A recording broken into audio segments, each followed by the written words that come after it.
లోకానికంతటికీ అన్నం పెట్టే తల్లికి నేను అన్నం పెడుతున్నానన్నాడు. ఆవిడ అన్నం తినకపోతే ఆయన బెంగెట్టుకున్నాడు.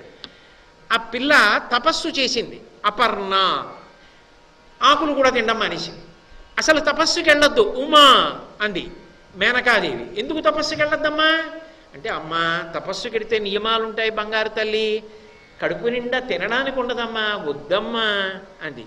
ఆవిడ తింటుందా, ఇతరులకు పెడుతుందా అన్నపూర్ణగా?